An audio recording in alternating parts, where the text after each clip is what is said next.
nosso evento. Olha só, ele é graduado em Economia pela FEA USP, ele é mestre e doutor em Economia pela Fundação Getúlio Vargas, em São Paulo, foi pesquisador visitante nas universidades de Cambridge e na Colômbia, foi economista-chefe, gestor de fundos e CEO da Fator Administração de Recursos de 2015 a 2021, é professor de Economia na FGV em São Paulo desde 2002, é escritor também, inclusive, Brasil, uma economia que não aprende, é o seu último título, é o seu último livro. Então, eu tenho o prazer de anunciar agora e convidá-lo para esse nosso evento, Paulo Gala, com o tema Complexidade Econômica. Como entender esse cenário? Paulo, seja bem-vindo. Paulo está aqui na tela com a gente. Boa noite, Paulo, tudo bem? Olá, obrigado. É um prazer enorme estar aqui. Perguntar antes de mais nada se vocês me ouvem bem, se vocês me veem, se está tudo funcionando aqui do ponto de vista tecnológico. Tá tudo ok, tudo ótimo. Tudo bem por aí? Boa. Estou aqui em São Paulo, tá um frio, baita frio aqui. Estou invejando vocês aí no calorzinho. Olha, Paulo, não é dizer que nós invejamos não, mas às vezes dá vontade de ter esse friozinho aí também, viu? Aqui. Aí quando vem tomar vinho é bom, né? aí quando vem frio para Cuiabá, não vai frio, né? Os cuiabanos não gostam tanto de frio assim, mas é bom friozinho de vez em quando, né? Mas vamos esquentar o clima de hoje, Paulo, com as suas informações aí. Boa noite, seja bem-vindo mais uma vez, fique à vontade. Boa noite, obrigado. É um prazer enorme estar aqui com todos vocês.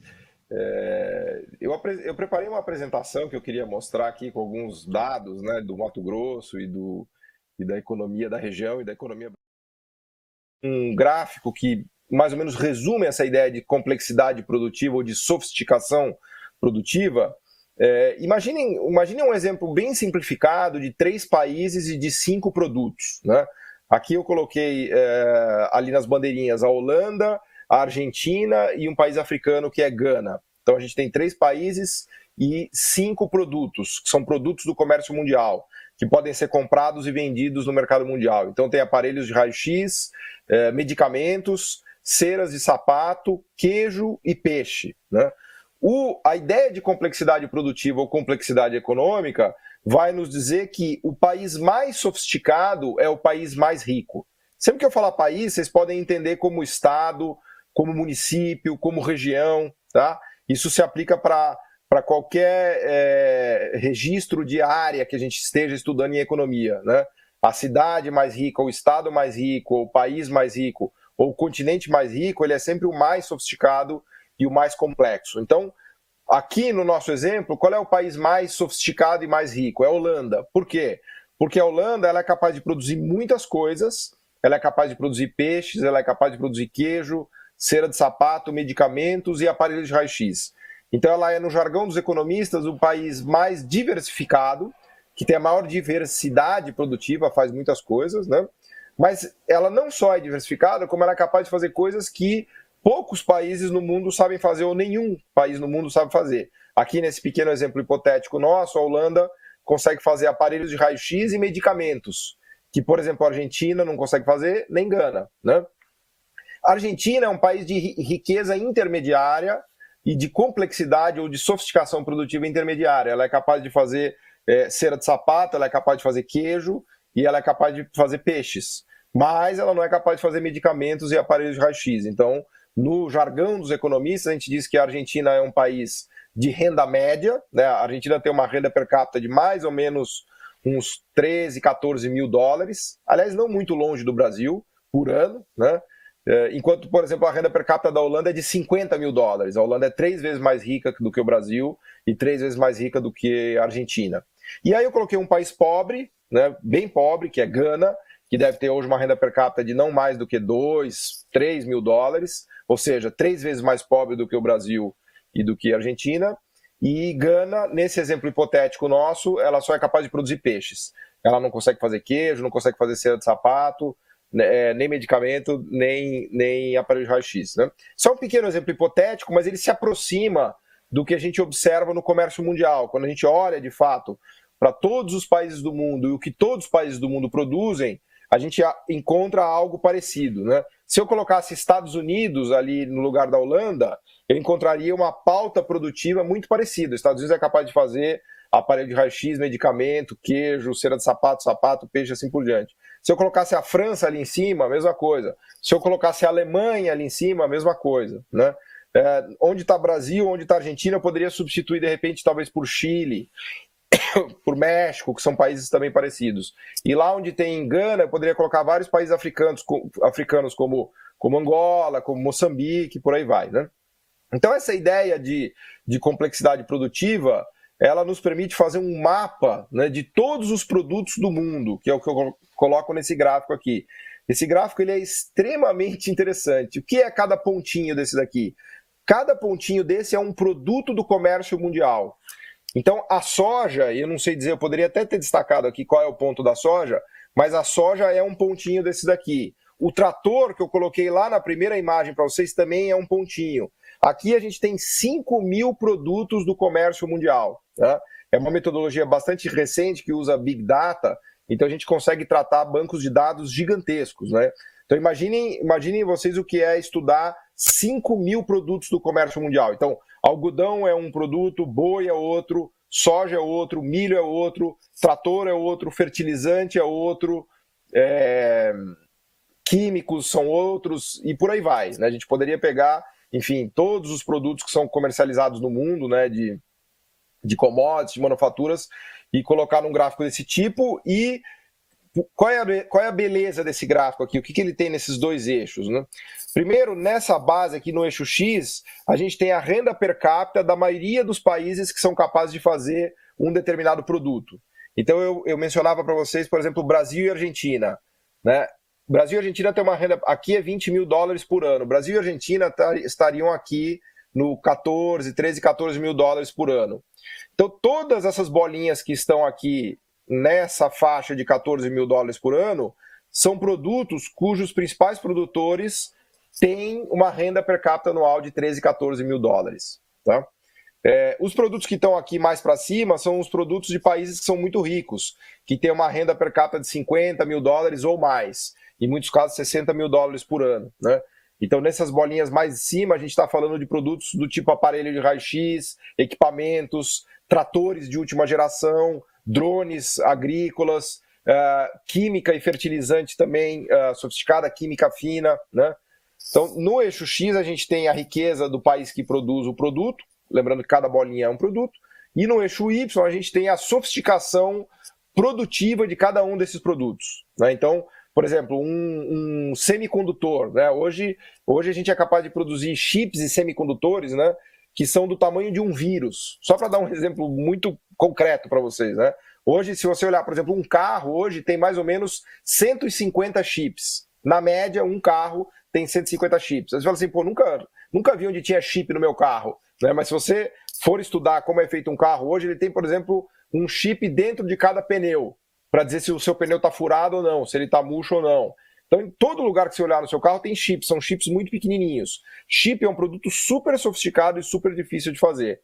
Quem faz chips são países ricos, muito ricos, e a gente considera os chips, portanto, produtos muito sofisticados. Então, nesse nosso gráfico, o chip estaria, sei lá, vou dar um chute, talvez ele fosse um pontinho bem lá em cima, né, de complexidade, de sofisticação produtiva alta, feito por países ricos, né?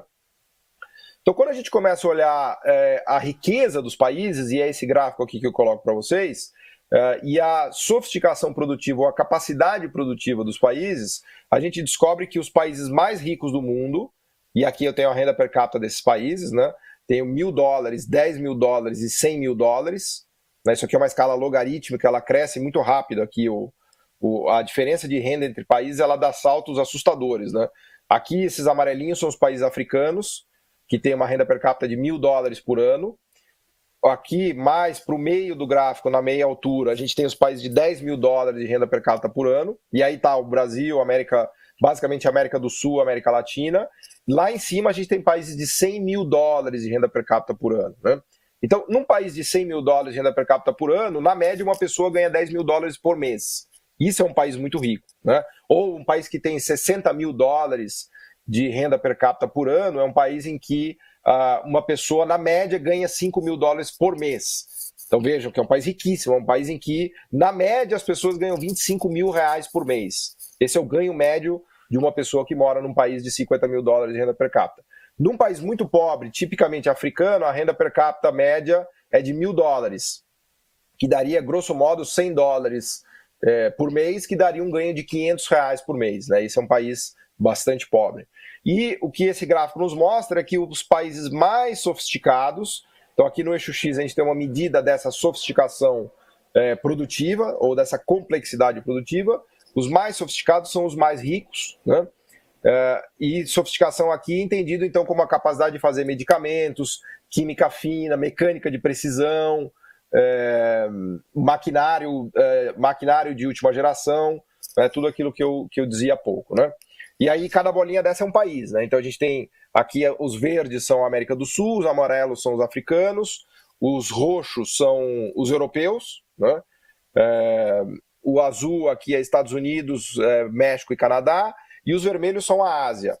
O problema é que na Ásia tem muita coisa, né? Tem os países aqui que eu brinco que ganharam na loteria do petróleo, né? Tem Qatar, Kuwait, Arábia Saudita, Emirados Árabes, são países riquíssimos mesmo não tendo muita sofisticação produtiva, né? E claro, isso aqui se deve a uma população pequena com uma reserva de petróleo muito elevada, né? O mesmo vale para Angola, o mesmo vale para Venezuela, para o Iraque, né?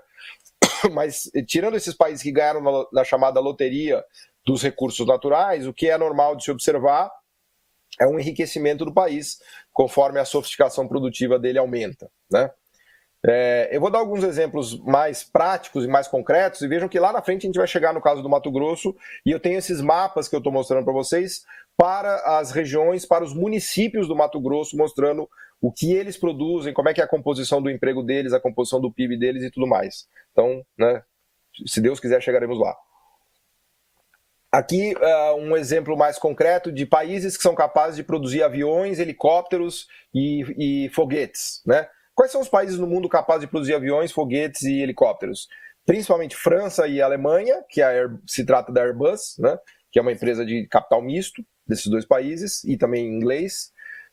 Estados Unidos com a Boeing, e o Brasil. Vejam que o Brasil aparece ali com a Embraer, né? O Brasil é um caso interessante de capacidade de produção da indústria aeronáutica, né? O mercado aqui, nesse ano, é um mercado de 135 bilhões de dólares, né?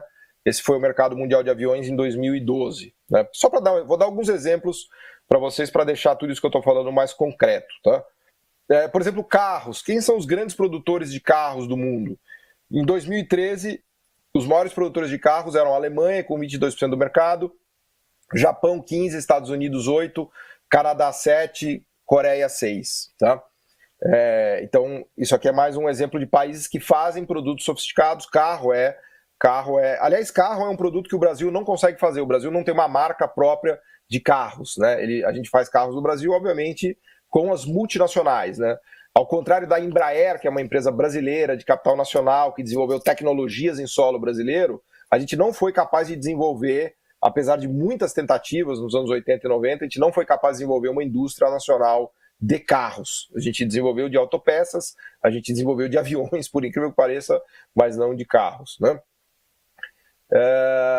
E se a gente olhar agora por países, né, a estrutura produtiva brasileira, e depois a gente vai olhar isso para o Mato Grosso, a gente vê que isso aqui é 1980, né, a gente tinha uma parte muito grande composta por minério de ferro, né, que está ali, iron ore, toda a parte mineral, a parte de soja, né, de soybeans, oil cake ali, que já aparecia na pauta brasileira, nos anos 80, a gente exportava mais ou menos 20 bilhões de dólares. Isso aqui é a estrutura de exportação do Brasil. E eu pus só para a gente comparar com a estrutura de exportação da China. Vejam que curioso, em 1980 o Brasil exportava mais do que a China. As exportações chinesas eram de 17 bilhões de dólares, 16,8 em 1980, enquanto que as exportações brasileiras eram de 20 bilhões de dólares, né? Agora, vejam o que aconteceu ao longo do tempo. Aliás, outra comparação interessante, a Coreia do Sul tinha uma exportação de 16,6 bilhões de dólares também em 1980. Agora vamos pular para 2015, para 2014 e 2015. O Brasil pulou de 20 bilhões para 225 bilhões, sendo que o grande destaque foi o complexo de carnes, o complexo agro, o complexo de mineração e o complexo de petróleo, né? Então o Brasil multiplicou por 10 vezes suas exportações, de 20 bi para 200 bi. enquanto que a China multiplicou de 17 bi para 2 trilhões e meio de dólares. Veja um salto que a China deu nesses 35, 40 anos. Ela pulou de 17 bi para 2 trilhões e meio. Ela aumentou em 100 vezes, mais de 100 vezes o total das exportações dela, enquanto que o Brasil aumentou apenas 10 vezes, né? E a Coreia do Sul aumentou as exportações para quase 600 bilhões de dólares, e uma grande diferença entre o salto da Coreia, o salto da China e o salto do Brasil é que a Coreia e a China deram um salto de sofisticação produtiva muito grande, enquanto que o Brasil deu um salto apenas quantitativo. Ele não conseguiu transformar a estrutura produtiva dele no sentido de produzir aqueles aparelhos de raio-x, medicamento, mecânica de precisão, química fina e assim por diante, né? Então, num certo sentido, o desafio do Brasil, como também acho que é o desafio do Mato Grosso, é promover uma sofisticação tecnológica e uma sofisticação produtiva, né? E isso eu vou mais para frente eu vou falar especificamente para o Mato Grosso, que já conquistou a fronteira agrícola do país, é o grande campeão da fronteira agrícola. O desafio que eu colocaria aqui é: será que é possível conquistar a fronteira tecnológica ligada ao agronegócio? Será que o Mato Grosso pode dar esses saltos tecnológicos, como a China, por exemplo, deu? Lembrem que a China era uma economia pobre, sem sofisticação nenhuma em 1980. Hoje ela é uma potência tecnológica do mundo todo. Hoje, provavelmente, vocês compram aí no agro maquinário chinês, químico chinês. Aliás, a Syngenta já é chinesa, né? Então a China fez também esse salto tecnológico do agro, né? Então a pergunta que eu coloco é: será que o Brasil, será que o Mato Grosso não seria capaz de dar o salto tecnológico do agro, né? Mas mais para frente a gente volta nisso. Vamos olhar mais alguns exemplos, né? Um país que eu acho fantástico, a Suécia, tem 8 milhões de habitantes e exporta quase 150 bilhões de dólares. Vejam vocês, a Suécia, com 8 milhões de habitantes, exporta quase tanto quanto o Brasil inteiro, né? Um país ultra sofisticado, né? Um país que é sede da Volvo, que é sede da Ericsson, né? Do Spotify, né? Para ficar aqui num registro mais jovem, né? E tantos outros produtos incríveis, né? E um dos países mais ricos do mundo, tem uma renda per capita de 60 mil dólares, né? República Tcheca também é um país que vem avançando muito, tem uma renda per capita já próxima de 40 mil dólares, exporta ali, se vocês olharem, 150 bilhões de dólares, principalmente em maquinário, carros, autopeças. Claro que ela é muito ligada ao sistema produtivo alemão, né? Aliás, todo o leste europeu se integrou ao sistema produtivo alemão, produzindo máquinas e peças mais baratas por conta da mão de obra mais barata ali da região, né? E por aí vai. Eu queria só dar alguns exemplos para vocês do que é a tal da sofisticação produtiva, né? Outro país que é muito sofisticado é Singapura. Singapura tem, isso aqui é a pauta de exportação de Singapura, que exporta mais do que o Brasil, 255 bilhões de dólares, é um país que não tem mais do que 7 milhões de pessoas, 8 milhões, é uma cidade-estado, na verdade, né, mas faz química super sofisticada, reatores nucleares, maquinário de todo tipo, e também grande exportadora de petróleo, né? Aliás, um caso parecido também é a Noruega, que é grande exportadora de petróleo, como, aliás, os Estados Unidos é grande exportador de agro, como a França é grande exportadora de agro e de bens muito sofisticados do ponto de vista tecnológico. Isso aqui é a Alemanha também, 1,3 trilhões de dólares, a pauta de exportação alemã, com todo tipo de sofisticação aqui, que vocês podem ver. O Japão, então, nem se fala, né? O Japão também é uma potência exportadora e de produção. E a ideia é a gente olhar a pauta de exportação desses países todos para entender se eles são sofisticados do ponto de vista produtivo ou não, né? Um outro país que é muito sofisticado é a Finlândia. A Finlândia que tem a Nokia, por exemplo, que hoje é uma empresa na fronteira de tecnologia 5G. Os equipamentos 5G hoje têm como um dos grandes players a Nokia, né? Ao mesmo tempo em que ela produz produtos minerais, metais mais simples, a parte de madeiras, né? Então, outro exemplo de país que é rico em commodities, em recursos naturais e que tem uma riqueza tecnológica também muito grande, né? Só para dar um visual, eu peguei um dos países menos sofisticados e menos complexos do mundo, que é a Mauritânia, que, aliás, é um dos países mais pobres do mundo, deve ter uma renda per capita próxima de $1.000. E aí eu fiz uma covardia, eu coloquei aqui uma comparação com o Japão. Olha a pauta de exportação do Japão, sendo que cada pontinho desse é um produto que o Japão faz e exporta, e olha a pauta de exportação da Mauritânia, né? Então, a Mauritânia é um país que tem baixa sofisticação, baixa complexidade e é muito pobre. E o Japão é um país ultra complexo, ultra sofisticado e é um país muito rico, com uma renda per capita de $40 mil. Então, estou só com isso daqui mostrando para vocês como a sofisticação produtiva ou a complexidade produtiva caminha de mãos dadas com a riqueza, né? Com a riqueza dos países, com a riqueza das cidades, com a riqueza das regiões, né? A gente pode pensar também os produtos em termos de sofisticação, né? E eu já tenho repetido aqui, os produtos mais sofisticados do mundo são a maquinaria, as máquinas, a mecânica, produtos relacionados à mecânica de precisão, a química fina, né? Que são produtos que poucos países conseguem fazer e que têm o domínio tecnológico no planeta. E esses países são os países mais ricos, né? Estou falando de Suíça, de Suécia, de Alemanha, de Japão, de Estados Unidos, e assim por diante, né? E já estou concluindo aqui essa análise do que é a complexidade produtiva ou a complexidade econômica para a gente passar para a discussão do Mato Grosso, das cidades, das regiões, dos municípios e do estado, né?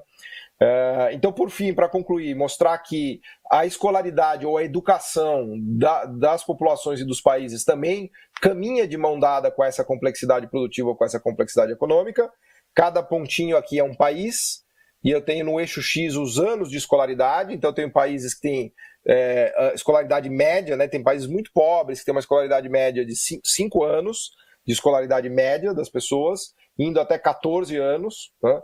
E o que esse gráfico nos mostra é que quanto mais sofisticado, quanto mais complexo é a estrutura produtiva do país, maior a escolaridade média da população, né? Os economistas gostam de chamar isso aqui de capital humano, né? Um país que tem muita escolaridade, tem muita educação, tem muito capital humano. E os países que têm isso são também aqueles que têm a estrutura produtiva mais sofisticada e mais complexa, né? Que é o que a gente vê aqui nesse eixo, né?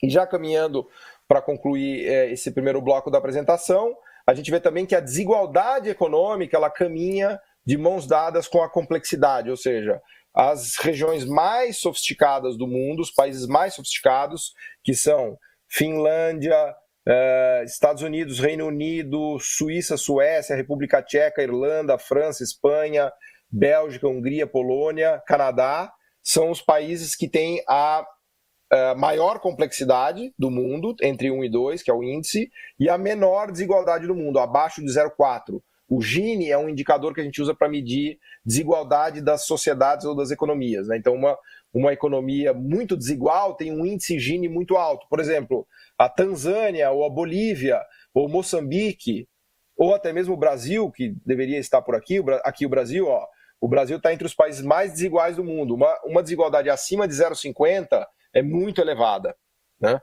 E uma desigualdade abaixo de 0,35 é bem baixa.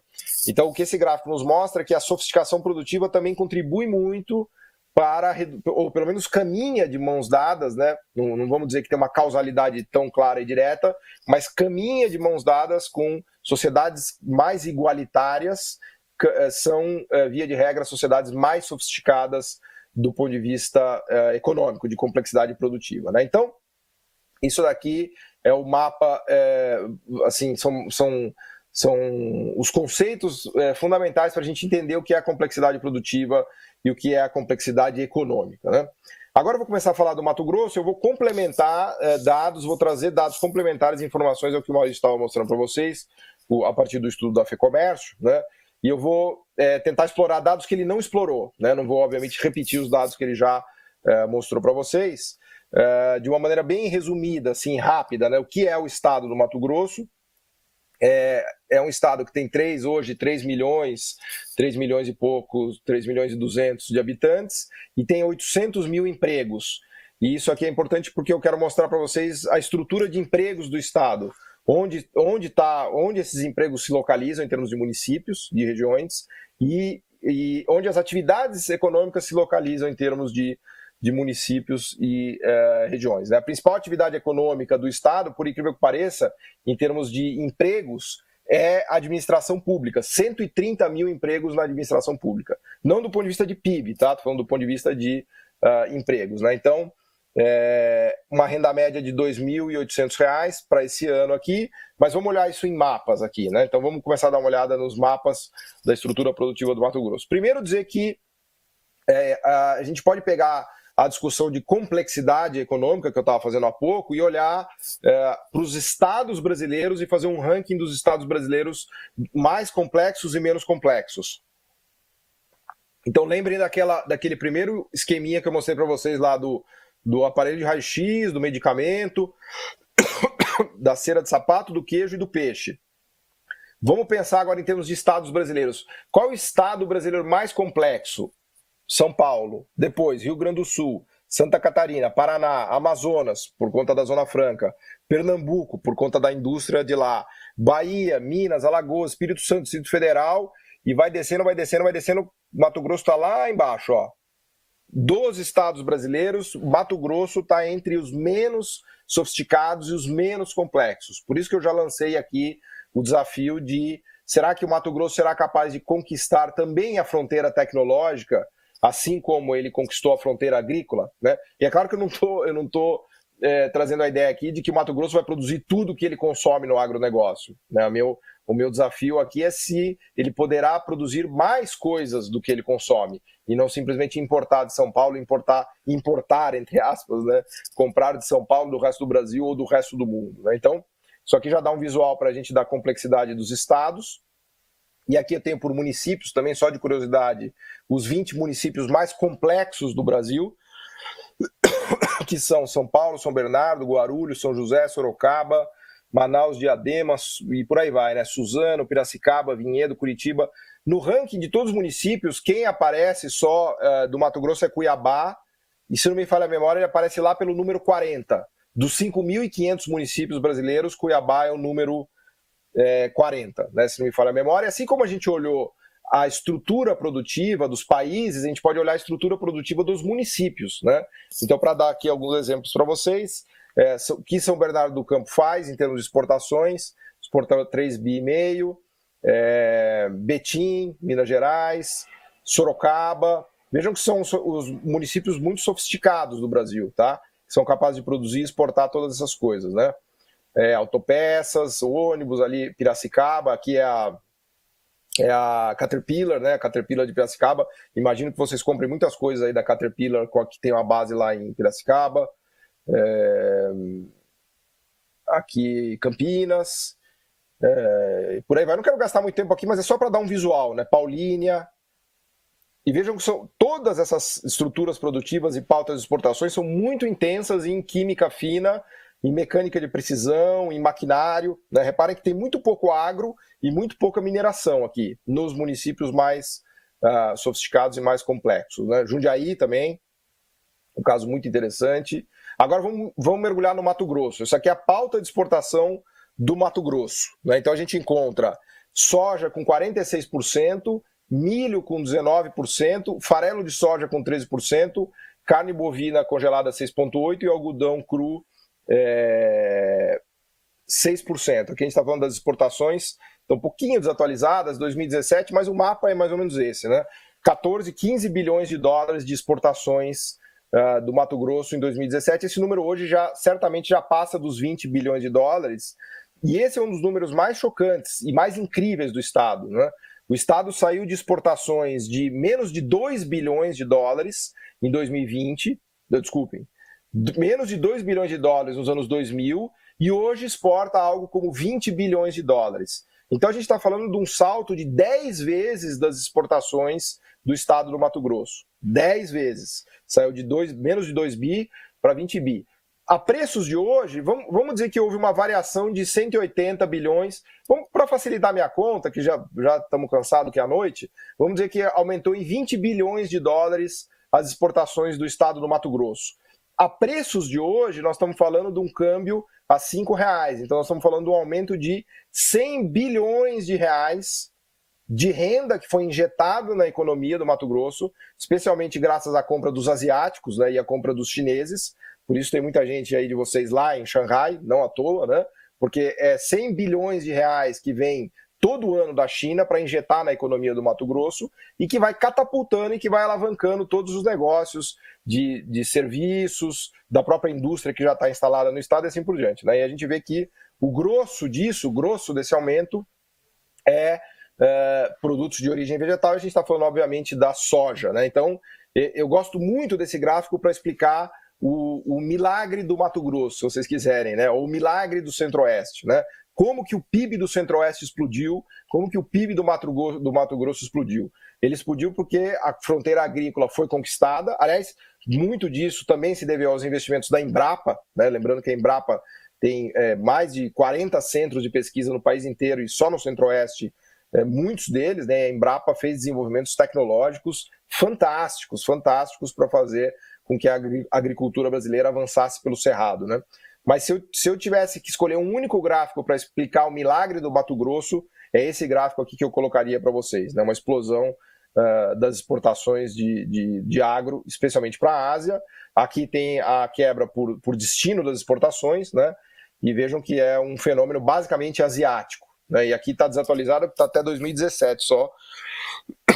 Na verdade, agora com esses dados que o Maurício mostrou mais atualizados, a China explodiu, né?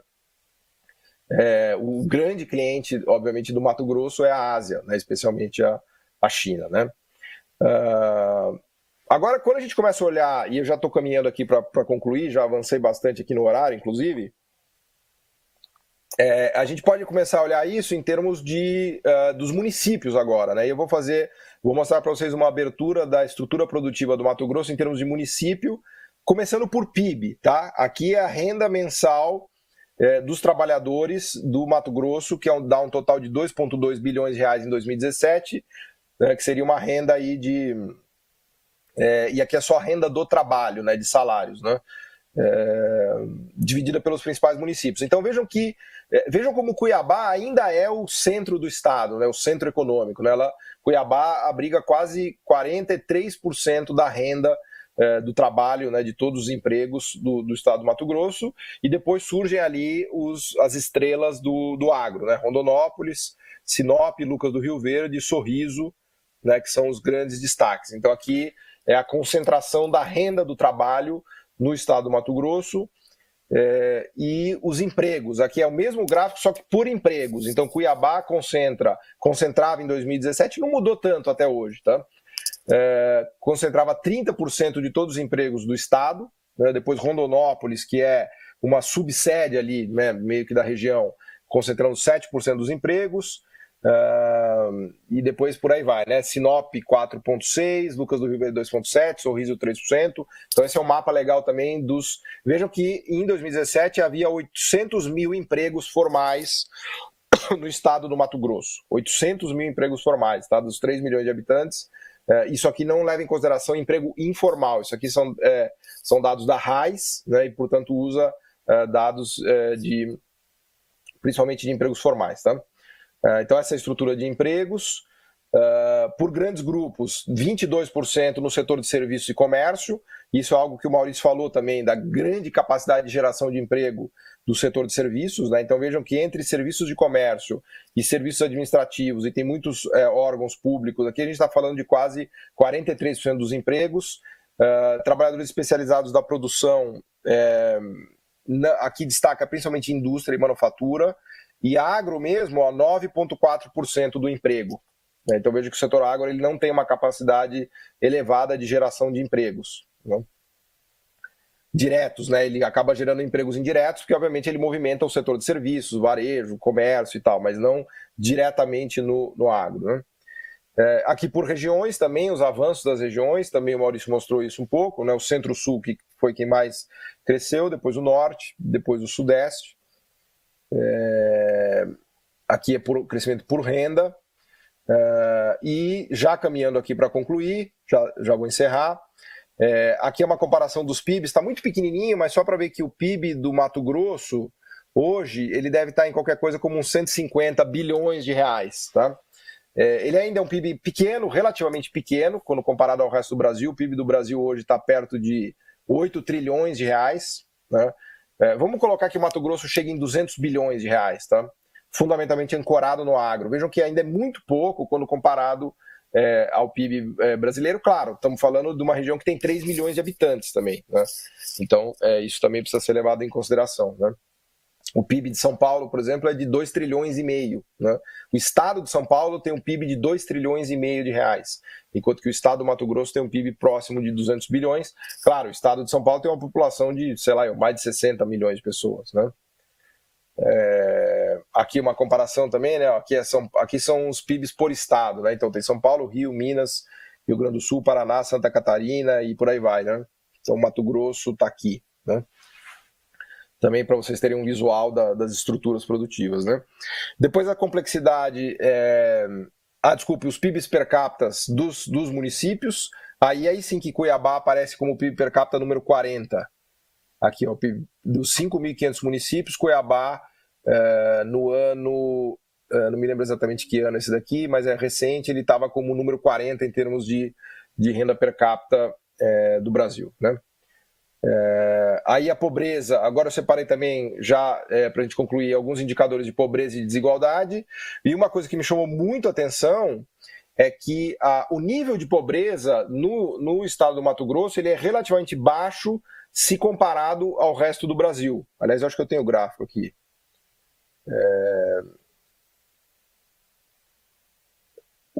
O nível de pobreza do Mato Grosso está aqui, ó, olha que interessante. Mato Grosso ele tem 20% da população na pobreza, né? Isso aqui é um trabalho que foi divulgado esses dias pelo Jornal Valor, depois eu deixo a fonte lá para vocês darem uma olhada. É que é basicamente uma pessoa que ganha menos de R$500 por mês, tá? Uma pessoa que ganha menos de R$500 por mês é considerada pobre, está na pobreza, né? E a boa notícia do Mato Grosso é que o Mato Grosso está entre os estados menos pobres do país, ó. Né? Tem estados do Nordeste como Amapá ou Maranhão que tem mais de 50% das pessoas vivendo na pobreza, que ganham menos de R$500 por mês. No Mato Grosso esse número está em 20%. Tá? Aliás, são indicadores equivalentes aos de São Paulo e Rio de Janeiro, por exemplo. Né? O estado que tem menos pobres no Brasil é Santa Catarina, que tem um índice de pobreza quase 10%. Essa é a boa notícia em termos relativos. Agora, a má notícia, e que preocupa muito, é que houve um crescimento de pobreza muito grande no Mato Grosso no período da pandemia. Né? Vejam que o Maurício destacou dados impressionantes da pandemia, em que o Mato Grosso cresceu muito, talvez uma das regiões que mais tenha crescido no Brasil. O agronegócio está pujante, os chineses e a demanda asiática está muito forte, né? Mas um dado que preocupa é que, segundo esse estudo aqui mais atualizado, a pobreza, que estava em 15,3% no Mato Grosso em janeiro de 2019, pulou para 21,7%. Houve um aumento de 6,4 pontos percentuais de pobreza nesse período da pandemia. Claro que alguns estados tiveram indicadores, mas, de um modo geral, é uma coisa que preocupa aqui no Mato Grosso. Né? Não o nível, que é mais baixo, que é um dos mais baixos do Brasil, mas a variação, a aceleração. Né? Então, isso também é algo que nos leva a pensar sobre o tipo de desenvolvimento econômico que está sendo feito no Mato Grosso, em termos de capacidade de gerar empregos, de gerar distribuição de renda e redução de pobreza. Né? E aqui de novo, agora, isso aqui é a complexidade produtiva e a pobreza. E aqui é a desigualdade, para mostrar que a desigualdade no Mato Grosso também é baixa. Né? Então, outro dado também muito positivo, mostra que Mato Grosso está entre as menores desigualdades do país. Aliás, só perde de Santa Catarina, que é o estado menos desigual do Brasil. Né? Bem menos desigual do que o Nordeste todo. Né? Então, isso também é uma boa notícia. E, por fim, esse gráfico eu vou mostrar já. Mas eu tinha colocado esse aqui é da complexidade da renda per capita. E esse é o que eu estava mostrando para os países no mundo, né, da complexidade da estrutura produtiva. Agora eu mostro para os estados brasileiros. Então, os estados mais complexos são Rio de Janeiro, São Paulo, Rio Grande do Sul, Santa Catarina e Paraná. E o Mato Grosso aparece aqui. Aqui no eixo Y a gente tem a complexidade. Né? Então, ele está nessa parte de baixo aqui da complexidade. E tem uma renda per capita intermediária. Né? O Mato Grosso ele não é obviamente nem o mais rico dos estados, mas ele está bem longe de ser um estado pobre, né? Bem longe de ser. Né? Aliás, quando a gente olha o passado recente, e eu deixei esse último gráfico aqui, quando a gente olha o passado recente do Mato Grosso, que a gente tem olhado e que eu apresentei dados aqui, ele teve uma recuperação impressionante em relação à diferença de renda per capita de São Paulo. Né? Isso aqui é um gráfico do meu amigo do Paulo Morceiro. Ele fez uma conta do PIB per capita, da renda per capita do estado do Mato Grosso em 1985, em dólares. Então, em 1985, a renda per capita do Mato Grosso era de $5.000, enquanto que a renda per capita de São Paulo era de $20.000, havia uma diferença de $15.000. São Paulo era $15.000 mais rico, né, renda per capita anual, e hoje essa distância se reduziu para $4.000 apenas. Vejam que interessante. Então, a explosão do agronegócio, da conquista da fronteira agrícola, do coração do agronegócio, que é o Mato Grosso, fez com que a renda per capita do Mato Grosso chegasse próximo a $18.000 por ano. E São Paulo também, claro, aí teve uma ajudinha aqui que São Paulo implodiu, né?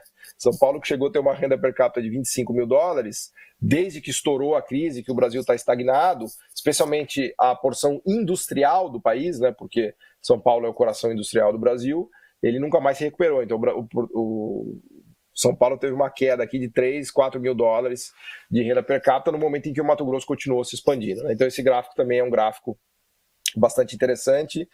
E eu meio que vou parando por aqui, vou concluindo. Eu coloquei um IDH, apesar de ser um dado ainda desatualizado, mas para mostrar que há avanços, mas, por exemplo, o Sorriso hoje tem um IDH equivalente ao da Rússia, que não é nenhuma maravilha, mas está muito longe de ser um IDH ruim, né? Então, a minha visão é mais ou menos que o Mato Grosso conseguiu dar um salto fantástico, né? Um salto quantitativo, qualitativo fantástico, né? Do que era 20, 30 anos atrás, mas tem muitos desafios colocados ainda, né? E o desafio principal que eu deixaria aqui agora para a gente discutir, para a gente conversar, é esse desafio da conquista da fronteira tecnológica, né? A fronteira agrícola já foi conquistada, o Mato Grosso já é o campeão brasileiro do agro, já é o campeão mundial do agro, já é uma das regiões agro mais importantes do planeta, né? Mas a pergunta que eu deixo aqui é: será que a gente é capaz de dar passos, né, no sentido de se tornar uma Chicago, fazendo também a conquista da fronteira tecnológica? E aí eu termino por aqui. Obrigado. Já deixou uma pergunta para a gente, né? É uma provocação, não uma pergunta, né? Obrigada, viu, Paulo? Foi excelente a palestra, dados bem interessantes. E, assim, o principal que eu achei... Aliás, tem várias coisas ali que a gente pode destacar, mas eu achei bastante interessante porque Mato Grosso tem muito potencial para crescer. É isso que a gente percebe, né, Paulo? Muito, muito. Na verdade, ele é um dos estados mais bem posicionados hoje para crescer, porque ele é um estado em que o PIB se expande, a arrecadação tributária aumenta, ele ainda está terminando de fazer a estrutura de infraestrutura básica para se conectar. Veja que ele não está nem bem totalmente conectado ainda com acesso ao mar, ferrovias e tudo mais. Então, o Mato Grosso é uma plataforma de potencial fantástico. Agora, a gente precisa discutir as coisas que precisam ser feitas para ele avançar, porque não é... A parte mais fácil, eu acho que já foi feita. O difícil agora é subir essa escada tecnológica, porque agora o Mato Grosso vai encontrar concorrência dos chineses, dos paulistas, do resto do Brasil, dos europeus. Agora é que o bicho pega, né? O sarrafo subiu mais um pouco agora, né? Valeu, Paulo. Fica por aí. Daqui a pouquinho eu vou convidar você novamente para participar conosco do bate-papo. Vamos convidar o pessoal agora para a gente bater um papo aqui em cima, encher esse palco aqui, claro, encher no sentido de conhecimento, que a gente vai ainda manter aquela nossa distância. E eu vou começar convidando então o nosso presidente, José Venceslau de Souza Júnior, que já está por aqui também, presidente da FEComércio, para compor o nosso dispositivo e batermos um papo sobre tudo isso que foi discutido até agora na noite de hoje. Quem mais, Andréa? Por favor, presidente, agora eu vou convidar aqui para conversar conosco, participar do nosso talk show, o secretário de Estado de Fazenda, senhor Rogério Galo, por favor.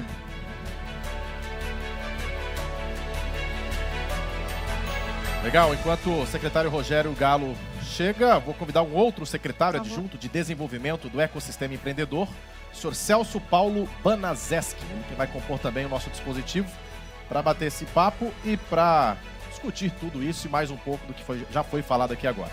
E tem mais. O próximo agora, vamos convidar o diretor de pesquisa do IPF Mato Grosso, Maurício Munhoz, por favor. Junte-se a nós. Até rimou, né? Você viu? Maurício Munhoz. Junto com o Maurício, já convido também para vir aqui à frente, tomar o seu lugar aqui no dispositivo. Maurício, pode ficar do meu lado aqui, por gentileza.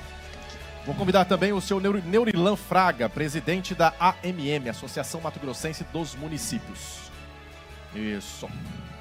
E, por último, já vou chamar também o presidente da Central Sicredi Centro-Norte, João Carlos Pentoff. Espero que eu tenha falado corretamente, né? Corretamente. Falei direitinho, João Diego? Pentoff. Sim, Pentoff. falou sim. Pentoff.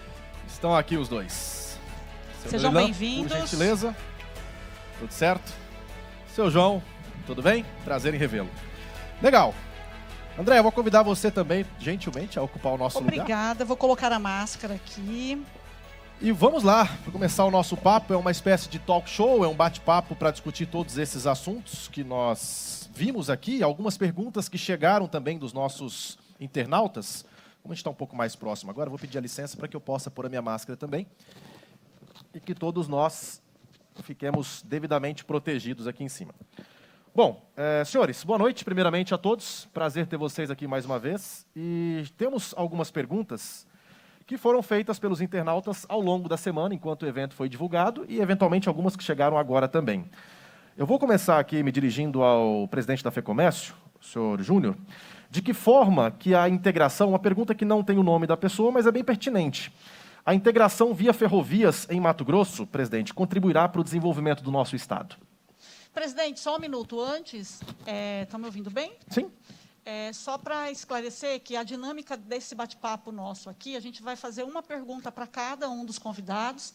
Cada convidado terá 3 minutos para responder, mas vocês podem ficar à vontade para poder fazer considerações, contribuir com a resposta do outro, tá bem? Presidente, fique à vontade, por favor. Obrigado, Andréa. A pergunta é oportuna. O Estado do Mato Grosso está no centro do Brasil. E uns déficits que nós temos é a logística. Então, os grandes centros produtores, principalmente São Paulo, Minas e o sul do país, nós trazemos toda a mercadoria desses estados. E isso onera muito o nosso custo de venda aqui dentro do estado. Então, é muito bem-vindo as 3 ferrovias que estão planejadas para chegar no estado do Mato Grosso. Com isso, o preço do frete diminui da mercadoria que chega para nós e também dos nossos commodities, principalmente os commodities agrícolas, que nós vamos exportar isso. Vamos levar essa mercadoria a um custo bem mais baixo de frete para os nossos portos e atingir o mundo. Com isso, com o frete mais em conta, o nosso produtor dentro do estado do Mato Grosso coloca mais dinheiro no bolso. Isso, o dinheiro circula no estado inteiro. Ok, eu vou fazer uma pergunta. Então, alguém gostaria de contribuir, por favor, em relação a essa questão? Sim, por favor. Está ligado. Está ok? Aí, agora foi. Bom, boa noite a todos. Tá ok? Ok. Ouvem? Ok. Primeiro agradecer aqui ao Júnior, presidente da FEComércio, pelo convite, ao Maurício Munhoz, belíssimo evento, todos os meus colegas estão aqui, todos aqueles que não assistem também. Dizer que essa pergunta sobre a ferrovia ela é fundamental. Nós temos um chamamento público que se encerra nessa semana, inclusive, muito importante, que o governo do estado de Mato Grosso lançou há cerca de 40 dias atrás. O prazo termina no dia 3 de setembro, que vai conectar Rondonópolis a Cuiabá, uma chegada de uma ferrovia histórica. Nós estamos falando já mais de 40 anos que foi sonhada essa chegada da ferrovia. Nós já temos uma empresa que já manifestou interesse, portanto, nós devemos ter, em meados de setembro, o anúncio de uma empresa que vai assinar um contrato com o governo do estado que vai fazer a conexão de Rondonópolis a Cuiabá e vai ser, Júnior, eu não tenho dúvida nenhuma, a ferrovia da indústria e do comércio.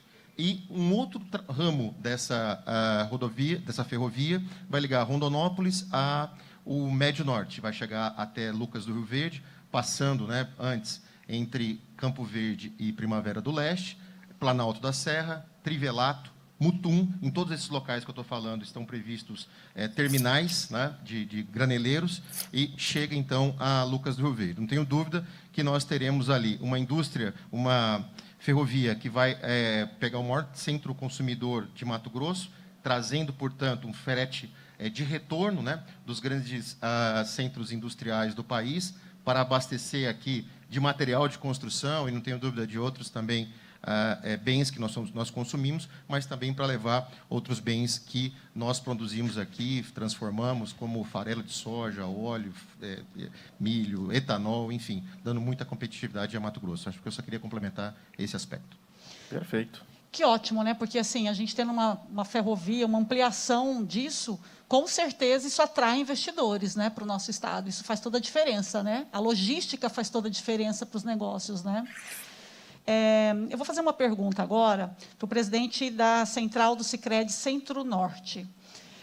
Presidente, qual a sua avaliação sobre a participação da agricultura familiar em Mato Grosso e de que forma o Sicredi atende a esse público?